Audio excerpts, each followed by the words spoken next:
Shalom, salam sejahtera untuk kita semua. Apa kabar anak-anak hari ini? Tentu kalian baik-baik saja, bukan? Puji Tuhan. Nah, pada kesempatan saat ini kembali lagi kalian bertemu dengan Ibu Jane di sini. Nah, Ibu akan menyampaikan materi pembelajaran kita hari ini dengan judul Indahnya Mengampuni.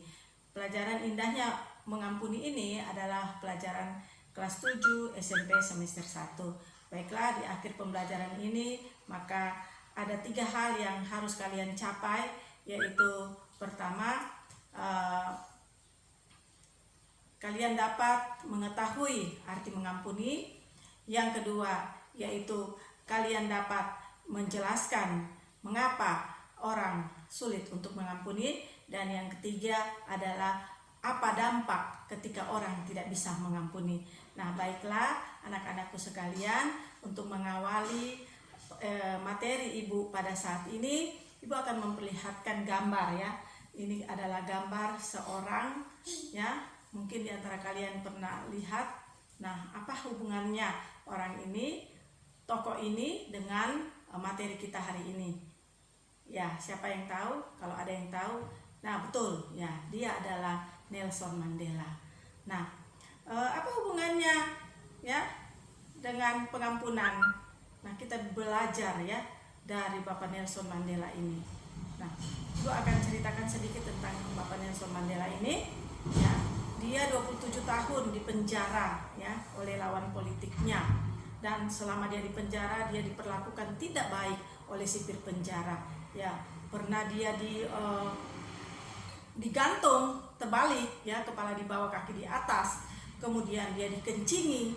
Nah, seharusnya dia sakit hati, tetapi saat itu dia cuma berkata dalam hatinya, tunggu saatnya. Nah, suatu kesempatan ya, dia menjadi presiden Afrika Selatan. Hal pertama yang dia lakukan adalah mengundang sipir penjara tersebut. Sipir penjara awalnya ketakutan. Kenapa dia diundang?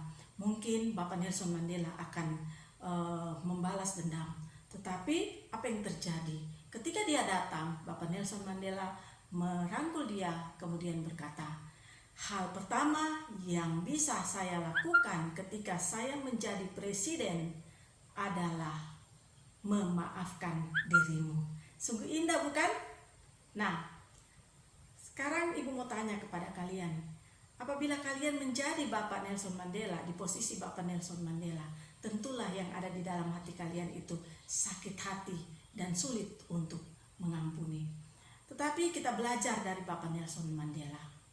Nah, dari cerita tadi kita mengetahui bahwa arti mengampuni adalah ya, arti mengampuni adalah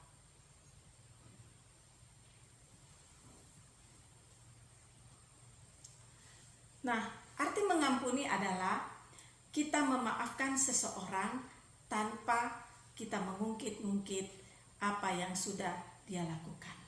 Nah, itu arti mengampuni yang sebenarnya. Nah, anak-anakku sekalian, ketika kita bisa mengampuni orang lain, sungguh indah.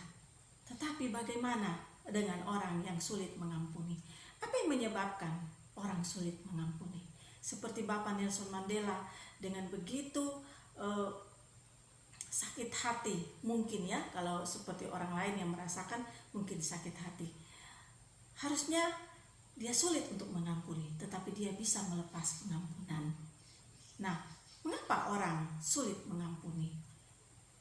Jadi orang sulit mengampuni adalah karena keegoisan. Nah, egois ini adalah bentuk keakuan ya, bahwa diri kita adalah sentral segalanya, bahwa kita merasa hanya kita yang benar. Sebagai contoh ya, ketika kita punya masalah dengan teman kita, kemudian kita marah kepada teman kita, atau sebaliknya teman kita marah kepada kita. Nah, kita pada saat itu kita tidak berpikir panjang. Seharusnya kita berpikir apa yang menyebabkan dia marah kepada kita. Nah, akibat pandangan kita yang cuma searah dari diri kita saja tanpa pernah mengetahui pandangan dari orang lain, ya. Itulah yang menyebabkan kita itu terus merasa benar, terus merasa kita paling benar dan orang lain itu yang salah. Sehingga ketika kita merasa benar, ada rasa kesulitan untuk memaafkan orang lain. Tetapi ketika kita melihat, memandang dari kedua belah arah, ya, bahwa kita juga pada saat itu punya salah terhadap orang lain, maka kita akan melepaskan pengampunan. Nah, jadi yang membuat orang sulit mengampuni yaitu keegoisan yang sering dilakukan oleh manusia. Nah, apa dampak dari kita tidak bisa mengampuni? Nah, coba kalian pikirkan, apabila Bapak Nelson Mandela tidak bisa mengampuni. Nah, dampak dari tidak bisa mengampuni adalah pertama, ya, kita berdosa. Ya, jelas.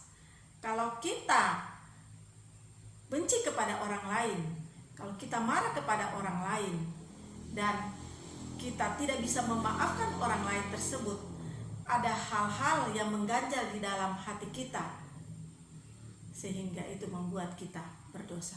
Yang kedua adalah dosa kita tidak diampuni.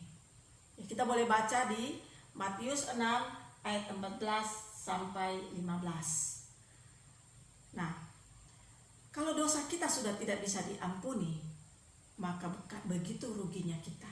Oleh sebab itu anak-anakku sekalian, ya, ketika kita punya masalah, ketika kita bermasalah dengan orang lain, maka kita harus bisa mengampuni. Yang ketiga, ya, doa kita terhalang. Ya, kita bisa baca di Yesaya 59 ayat 1 sampai 2 dan Markus 11 ayat 23 sampai 25. Nah, anak-anakku sekalian, mampukah kita mengampuni? Seberapa luas dan lapang ukuran hati kita?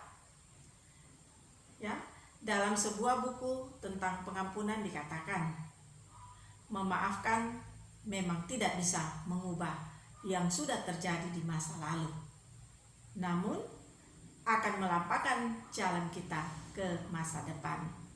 Kebencian dan sikap tidak mau mengampuni sebenarnya sedang menutup jalan untuk masa depan kita sendiri dan menutup pintu berkah kita.